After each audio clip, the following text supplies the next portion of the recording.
বন্ধুরা, আজকে শ্রী রাসবিহারী দাস মহারাজ মানিকবাজারে পদার্পণ করেছেন, তারই কিছু মুহূর্ত তোমাদের সাথে শেয়ার করতে চলেছি। তো দেখো, মহারাজের জন্য একটি ঘোড়ার গাড়ি আনানো হয়েছিল। এই ঘোড়ার গাড়িটি করেই তিনি মন্দিরে প্রবেশ করবেন। আর তোমরা দেখতেই পাচ্ছ মহারাজজিকে দেখার জন্য কত ভিড় হয়েছিল। তো এই যে দূরে দেখো মহারাজজির গাড়ি দেখতে পাওয়া যাচ্ছেন, তিনি আস্তে আস্তে মন্দিরের দিকে এগিয়ে আসছেন। আর আজকে 8ই মার্চ থেকে শুরু হয়েছে মানিকবাজারে এক মহা উৎসব। তোমরা দেখো মহারাজজি মন্দিরের কাছাকাছি বড় গেটের কাছে কিন্তু পৌঁছে গেছে।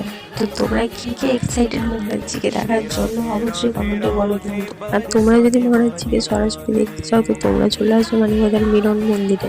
তো এরপর দেখো মহারাজজি গাড়ি থেকে নেমে কিন্তু স্টেজের দিকে এগিয়ে যাচ্ছেন এবং স্টেজে ওঠার প্রথমেই আরতি করে নেওয়া হলো।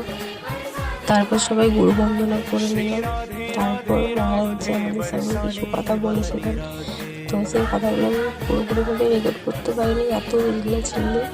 তো আগামী 9-10ই মার্চ মানিকবাজারে অনুষ্ঠিত হতে চলেছে এক মহা উৎসব এবং 10ই মার্চ রয়েছে মধ্যাহ্ন ভোজন। সেদিন সকলে খিচুড়ি প্রসাদ গ্রহণ করবে, যে যেখান থেকে আসে সবাই খিচুড়ি প্রসাদ কিন্তু গ্রহণ করে যায়। তো মহারাজজি অনেকটা জার্নি করে এসেছেন, তো এরপর তিনি নিজের কক্ষের দিকে যাচ্ছেন এবং এরপর আছে পুরুলিয়ার বিখ্যাত ছৌ নাচ।